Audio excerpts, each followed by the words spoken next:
Primeira Epístola de João, capítulo 4, versículo 4 a 11,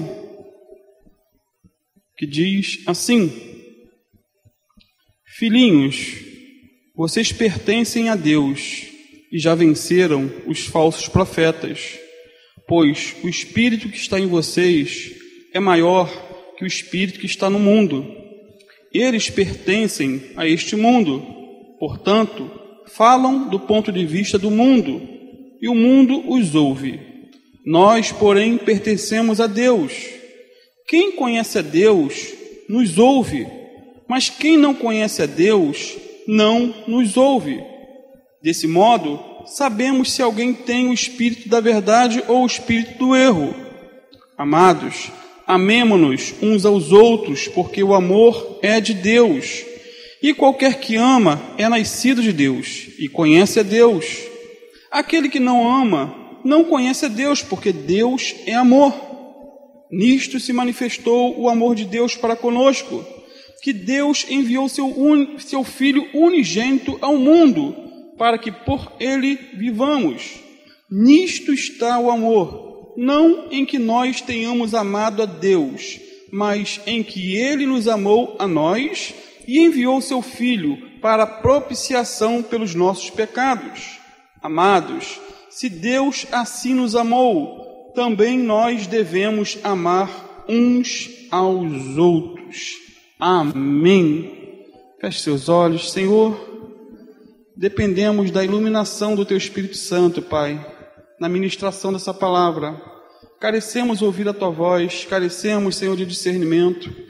Carecemos, Senhor, da unção do Teu Espírito Santo, Pai, para transformar meras palavras em poder capaz de mudar uma vida, Senhor. Usa-nos para a Tua glória, no nome do Teu Filho, Jesus. Amém. Podem sentar-se. No final eu ia pedir à irmã, esqueci o nome da irmã, me perdoa, para cantar aquele último louvor, fazendo um favor. Tá? Queridos, nessa sessão, o apóstolo João ele faz uma transição dos falsos profetas para os verdadeiros crentes. Os falsos profetas, segundo o apóstolo João, e essa é a realidade universal, eles são governados pelo espírito do anticristo, como foi visto na última aula. Os verdadeiros crentes procedem de Deus, são de Deus, são habitados por Deus. Os verdadeiros crentes, segundo a Bíblia, eles vencem os falsos profetas porque o Deus que neles está é maior do que o espírito de engano que habita nos falsos profetas. A Bíblia diz que nos últimos tempos, alguns iriam apostatar da fé por darem ouvidos a espíritos enganadores e a doutrinas de demônios. Não é isso? Isso viria por meio de indivíduos hipócritas, mentirosos e com a consciência cauterizada, como está lá em 1 Timóteo 4, versículo 1 e 2. E isso é exatamente o que temos visto em nossos dias. É claro que em toda a história da igreja, mas muito mais agora, com o advento da internet. Já temos, por exemplo, a teologia inclusiva, né? Onde a ênfase dessa teologia é o amor. Teologia inclusiva. Para eles, se Deus é amor, então Ele aprova todos os tipos de relações humanas, seja as quais forem, desde que haja sentimentos. Sendo assim, já temos aqui no Rio de Janeiro igrejas em que os pastores são homossexuais, literalmente, e os membros podem ter qualquer tipo de relacionamento que quiserem, porque o que fala mais alto é o amor, segundo eles. Então, não há limite, homem com homem, mulher com mulher, sei lá, mulher com animal e assim por diante. Teologia inclusiva inclui todos dentro do Evangelho sem princípios morais. Temos também a teologia da prosperidade, cuja a ênfase é nas riquezas terrenas, e uma forte barganha com Deus. Quanto mais você dá, mais você recebe, e você muitas vezes fica falido, porque cai no engodo, no engano do diabo. E o que falar da teologia coaching atual, né, que está na moda, que troca a pregação do Evangelho por palestras de orientação profissional, motivacional e de autoajuda? É complicado também. Temos ainda a teologia do teísmo aberto, que ensina a ser Deus ignorante em relação ao futuro e que ele pode mudar de opinião conforme as circunstâncias. Um Deus totalmente limitado, impotente, que não conhece o futuro. É o que ensina essa teologia. Existem mais umas centenas, queridos, de outras teologias que distorcem o caráter de Deus, deturpam a graça de nosso Senhor Jesus Cristo e insultam o Espírito Santo. Mais do que nunca, temos que ter muito cuidado com aquilo que ouvimos, com aquilo que acessamos, porque há veneno na panela.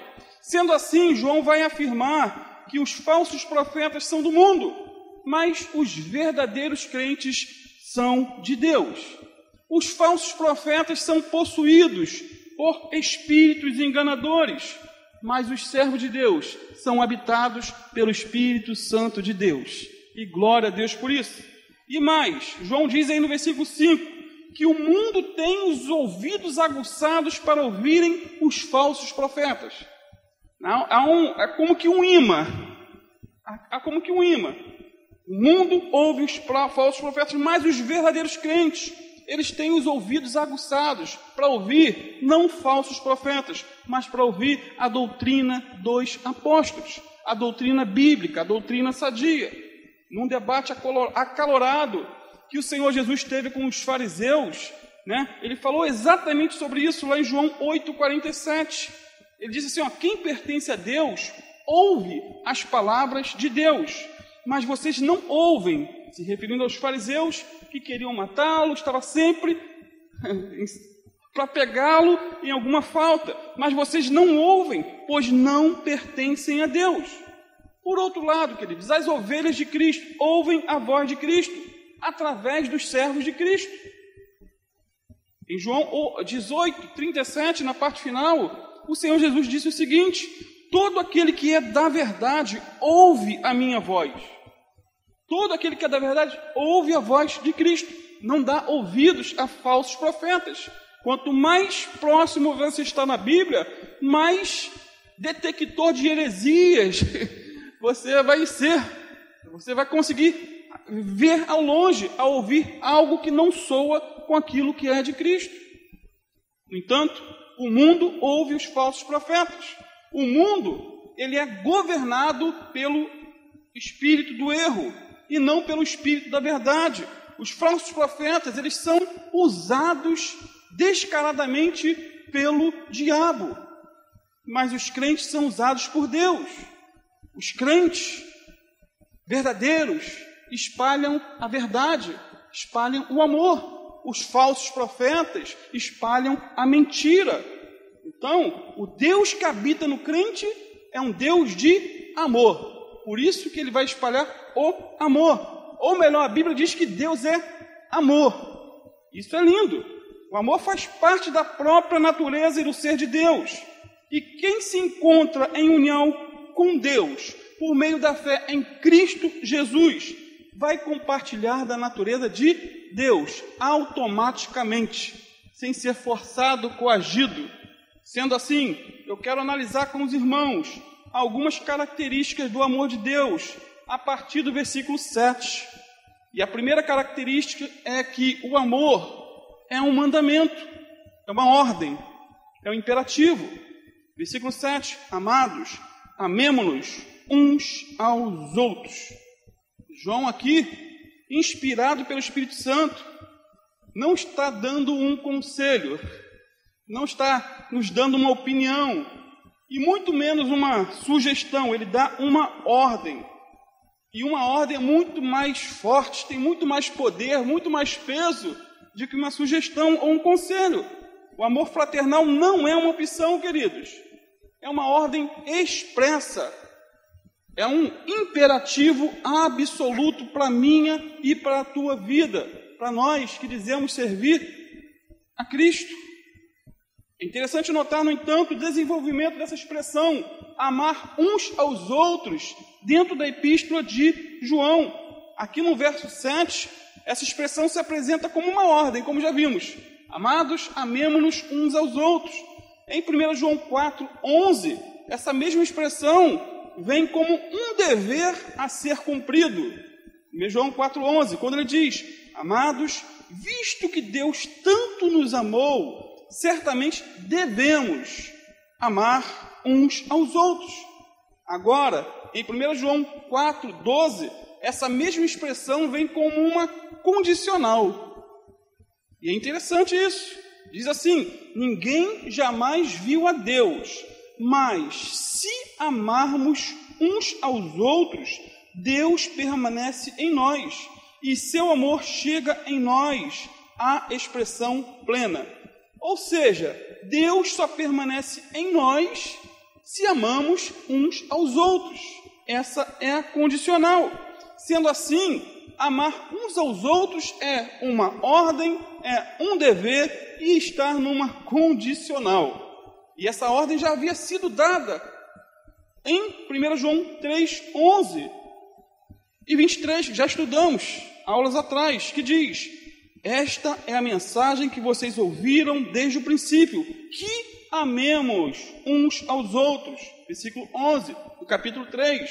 E no versículo 23, o apóstolo João diz: e este é o seu mandamento, mandamento de Cristo, que creiamos no nome de seu Filho Jesus Cristo e amemos uns aos outros conforme ele nos ordenou. Uma ordem, um mandamento.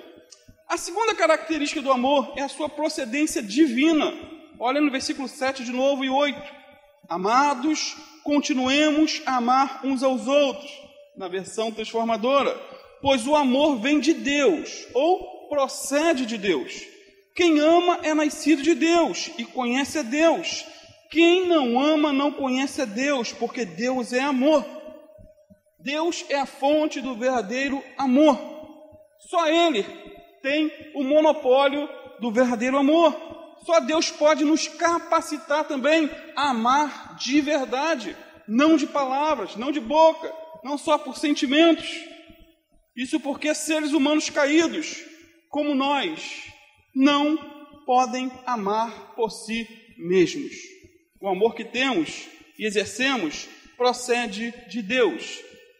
E a bem da verdade, queridos, quanto mais perto de Deus estivermos, seja por meio da oração, seja por meio da leitura da palavra de Deus, mais amor teremos para com o nosso próximo. E mais, se um homem tem comunhão com Deus, se o homem é nascido de Deus, se ele caminha na luz, invariavelmente ele amará os outros, porque Deus é amor. E se ele está em comunhão com Deus, que é amor, consequentemente, ele vai também amar. Isto porque quem ama é nascido de Deus e conhece a Deus. E quem se encontra em união com Deus, por meio da fé em Cristo, como diz o Warren Wiersbe, compartilha da sua natureza. Sendo assim, amados, se somos nascidos de Deus, e se Deus é amor, então podemos afirmar que conhecemos a Deus, não podemos afirmar que conhecemos a Deus se não amamos. Ah, eu amo, mas amo a Deus, mas não amo o próximo. No entanto, ainda que uma pessoa declare em alto e bom som, pregue, bote em cartazes, que conhece a Deus, ela pode declarar aos quatro ventos que tem íntima comunhão com Jesus Cristo, que ela é cheia do Espírito Santo, mas se essa pessoa não tem amor no coração, tal declaração ela é falsa. Porque o versículo 8 diz: aquele que não ama não conhece a Deus. Queridos, o apóstolo João aqui compara o crente com o descrente e observa que quando o amor não está presente, não existe conhecimento de Deus. Como duas pernas. Você ama porque conhece. Isso porque a Bíblia é enfática em dizer que Deus é amor. Em 4 textos bíblicos encontramos declarações sobre a natureza de Deus, ou melhor, quem é Deus. João, Evangelho 4:24, diz que Deus é Espírito. Deus é Espírito, e importa que os adoradores adorem em Espírito e em verdade. Em 1 João 1:5, diz que Deus é luz. Deus é luz. Hebreus 12:29 diz que Deus é fogo consumidor. Essa é a parte mais difícil. Mas aqui em João, 1 João 4, versículo 8, e depois repete no versículo 16, diz que Deus é amor. Ou seja, o mesmo Deus que é Espírito, que é luz e que é amor, Ele é também fogo consumidor. Sendo assim, precisamos manter, queridos, todos esses aspectos do atributo de Deus unidos. Só assim conseguimos entender um Deus de amor que castiga, que fica irado e que condena também ao inferno. Só assim vamos entender um Deus de amor que castiga, que fica irado e que condena ao inferno. Pois esse Deus de amor destruiu toda uma geração por meio do dilúvio, não é isso? E reduziu a cinzas as cidades de Sodoma, Gomorra e cidades circunvizinhas, ao sul do Mar Morto. Esse mesmo Deus de amor matou Ananias e Safira dentro da igreja e fez com que Elimas, o mágico, ficasse cego. Mesmo quando Deus demonstra então sua ira, Ele continua sendo amor. Agora, se escolhermos apenas um dos atributos de Deus e negarmos os outros, caminhamos para heresia, para uma distorção do caráter de Deus revelado na Bíblia Sagrada dentro de um contexto geral. Por exemplo, o universalismo ensina que, pelo fato de Deus ser amor, no final todos serão salvos. O universalismo é uma doutrina diabólica, ensinada por muitos pastores de renome. Segundo eles, um Deus de amor não vai mandar ninguém para o inferno. Olha só, Deus é amor. 1 João 4:8. Se você pegar só essa frase e enfatizar só um Deus bonachão, que passa a mão pela cabeça de todo mundo, que não faz vista grossa para o pecado, você vai criar um Deus totalmente deformado, não o Deus da Bíblia. O teólogo Charles Harrier diz que a heresia do universalismo surge de um conceito distorcido dos atributos de Deus. O universalismo ensina que, como Deus é amor, no final acabará salvando todas as pessoas. Mas a perfeição do amor de Deus não opera em desarmonia com as suas outras perfeições, inclusive a sua santidade e a sua justiça. Logo, o amor não pode sobrepor sua santidade e salvar os que rejeitam a morte de Cristo por seus pecados. Além disso, diz esse teólogo, além disso, o universalismo, na verdade, não possui uma definição apropriada de amor, pois vê apenas os aspectos de afeição do amor e não os seus aspectos correlatos. É importante lembrar que o universalismo contradiz diretamente textos e mais textos da palavra de Deus. O próprio João 3,16 é usado por muitos deles. Deus amou o mundo de tal maneira que enviou o seu Filho unigênito, para que todo aquele que nele crê, mas aí vem um detalhe, para que todo aquele que nele crê não pereça, não vá para o inferno, mas tenha vida eterna. Então o universalista ele vai pegar só a primeira parte, Deus amou o mundo, e o restante? E o condicional? Então, o universalismo contradiz diretamente as declarações das Escrituras. Marcos 9,45 já é uma que joga por terra. O Senhor Jesus disse: se teu pé o leva a pecar, corte-o fora. É melhor entrar na vida com apenas um pé do que ser lançado no inferno com os 2 pés. E aí? é um Deus de amor. Então Jesus está aqui jogando por terra essa teologia do universalismo. Ele está condenando o pecado e afirmando que o pecado persistente leva ao inferno, mesmo Deus sendo amor. A terceira característica do amor divino, queridos, é que ele se manifestou ou se revelou na pessoa de Jesus Cristo. Se revelou na pessoa de Jesus. Olha comigo no versículo 9 e 10 do texto inicial que lemos. Nisto se manifestou o amor de Deus para conosco, que Deus enviou seu Filho unigênito ao mundo, para que por ele vivamos. E nisto consiste o amor. Não em que tenhamos amado a Deus, mas em que Ele nos amou e enviou seu Filho como propiciação para o perdão de nossos pecados. E esse verbo manifestar significa trazer à luz, tornar público. É o oposto de esconder ou tornar secreto. Na antiga aliança, por assim dizer, Deus se escondia através ou por trás de sombras, rituais, cerimônias. Mas em Jesus Cristo a vida se manifestou. Agora, por que Jesus Cristo se manifestou ou se tornou público? Em 1 João 3,5 diz que ele se manifestou para tirar os nossos pecados. Em 1 João 3,8 diz que Jesus se manifestou para destruir ou tornar eficazes as obras do diabo. Sendo assim, onde Jesus tirou nossos pecados e destruiu as obras de Satanás, é uma pergunta: aonde foi? Foi na cruz do Calvário. A morte de Jesus não foi um acidente, foi um compromisso marcado. Estava na agenda de Deus enviar seu Filho único ao mundo para morrer a morte que era nossa, que era minha, que era tua. Veja de novo o versículo 9. Nisto se manifestou o amor de Deus para conosco, que Deus enviou seu Filho unigênito ao mundo, para que por ele vivamos. Queridos, o amor de Deus se manifestou, foi provado, foi demonstrado.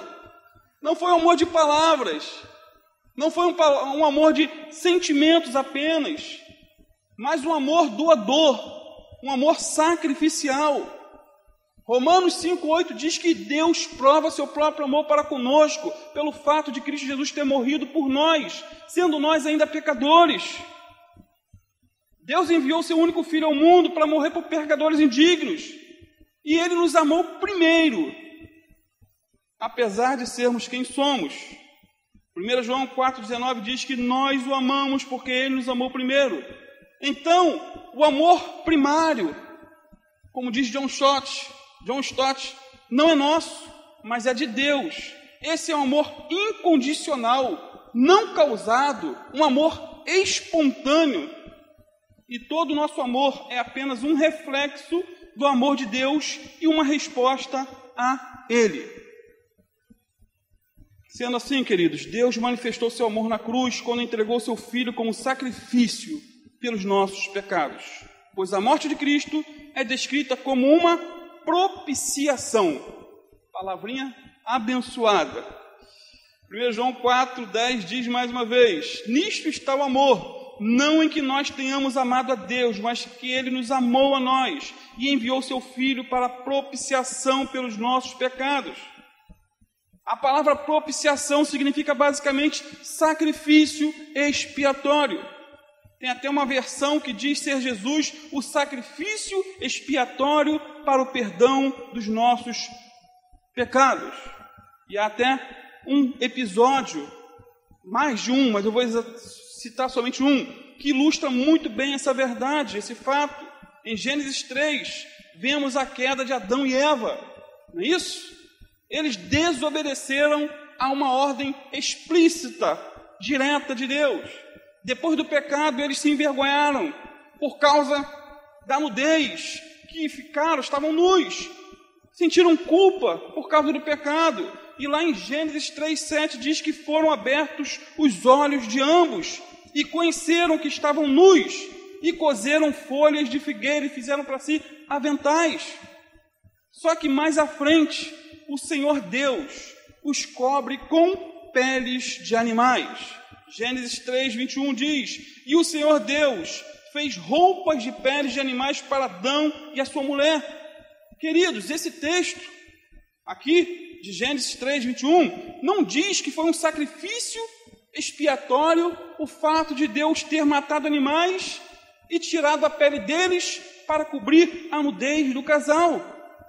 O texto não diz explicitamente, mas analisando essa história dentro de uma perspectiva espiritual, não tem como negar que o Senhor estava fazendo provisão para salvar o homem. Já estava apontando para a cruz. Foi preciso que animais inocentes morressem para que o homem e a mulher voltassem a ter comunhão com Deus. Esse é um retrato daquilo que Cristo fez pelos pecadores na cruz, quando morreu por um mundo pecaminoso. É um retrato, é uma simbologia. Veja que interessante, em Gênesis 3 encontramos um animal inocente morrendo por causa de um casal culpado. Mas só que lá em Apocalipse 5, versículos 6 e 9, encontramos um cordeiro inocente que havia sido morto, mas que com seu sangue comprou para Deus homens de toda tribo, e língua, e povo, e nação. Isso é sacrifício expiatório, ou propiciação.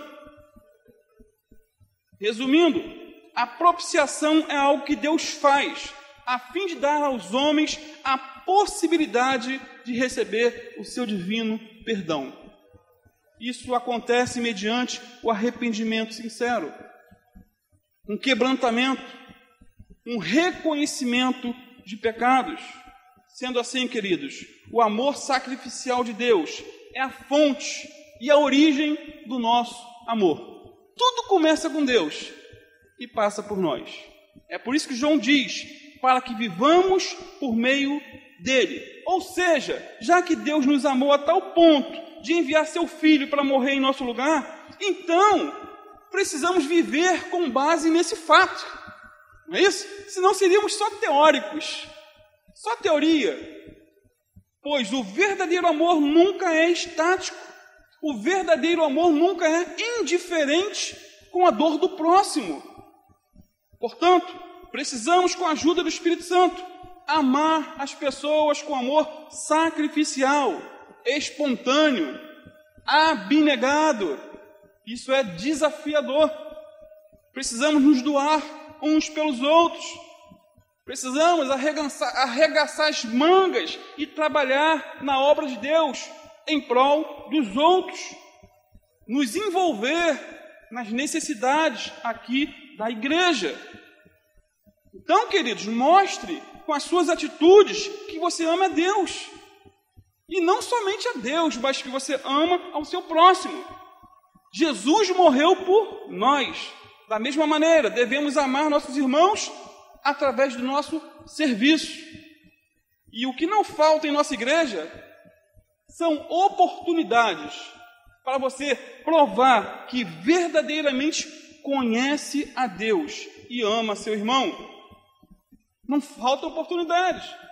Procure aí o pastor Júlio, o pastor Geraldo, o pastor Alan, e veja com eles qual área que você pode arregaçar as mangas, socorrer, ajudar. Você pode estar ajudando na portaria, escola dominical, evangelismo, projeto amor, um trabalho de visitação, limpeza da igreja, que não dá ibope. Não dá ibope. Na verdade, tudo isso aqui não dá ibope. Ficar na portaria, na escola infantil, evangelismo, projeto amor, visitações, limpeza da igreja. Não, essas coisas não vão ser transmitidas via YouTube. Ninguém vai saber, mas Deus vai saber. E isso é o mais importante de tudo. E mais, você pode se doar também com dízimos e ofertas. Queridos, devolver dízimos e ofertas era uma prática comum dos crentes do Antigo Testamento. No Novo Testamento, a ênfase maior é na contribuição voluntária. 2 Coríntios 9, 7 diz que Deus ama a quem dá com alegria. Então, que não sejamos mesquinhos com Deus, que não sejamos avarentos, porque se na antiga aliança, do Antigo Testamento, Na época da lei, por assim dizer, o povo contribuía com dízimos e ofertas. Nós, que estamos na nova aliança, não podemos e nem devemos contribuir com menos de 10%. Né? Seria ilógico. Na verdade, a igreja primitiva se doava ao ponto de dar tudo. E nós não enfatizamos isso. Tem igreja que pega o pé da letra e acaba arrancando o couro de todo mundo. Mas a Bíblia diz que ama Deus ama quem dá com alegria e com coração voluntário. Cada um contribua conforme o Espírito Santo constranger, mas há limitações. Então, 10% é o mínimo das nossas contribuições. Os crentes do Antigo Testamento devolviam mais do que isso. Então, precisamos dar o nosso melhor para a glória de Deus. E graças a Deus que ninguém sabe quem contribui e quem não contribui em nossa igreja. Irmãos, isso é tão gostoso. E foi uma das melhores coisas que aconteceu. Foi, pastor. Porque lá em Maricá temos contribuições, então não sabemos quem dá e quem não dá. Existe a contabilidade, existe os tesoureiros, existe tudo direitinho. Então, a gente não fica com aquilo, poxa, fulano, poxa, ele está trabalhando, por que ele não... Né? Antigamente podia acontecer isso. Por que ele não contribui? A pessoa tem um bom salário, por que é tão avarento? Hoje em dia você não tem mais isso. A responsabilidade é muito maior, porque ninguém está vendo, mas Deus está vendo. Ninguém sabe se você devolve 1% ou 10% ou 20%. Não estamos impondo nada a ninguém. Isso é algo do coração. Agora, Deus sabe das nossas contribuições. E o diabo também sabe. Deus sabe, o diabo também sabe. Gálatas 6, 7 diz, não se deixe enganar. Ninguém pode zombar de Deus. A pessoa sempre colherá aquilo que semear.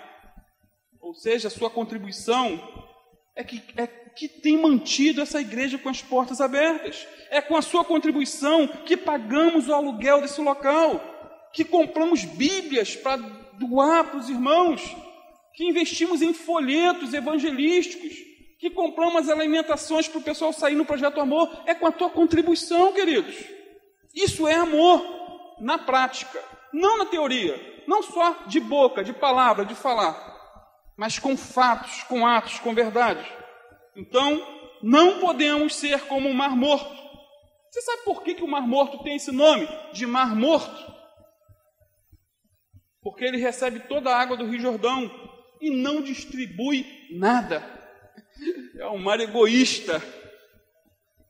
No Mar Morto, queridos, não tem nenhuma espécie de vida. Nada sobrevive ali, porque só recebe e não tem para onde distribuir. Agora, precisamos ser como o Mar da Galileia, que recebe e distribui. John Stott diz que o dom do Filho de Deus não somente nos garante o amor de Deus por nós, mas lança sobre nós uma tremenda obrigação.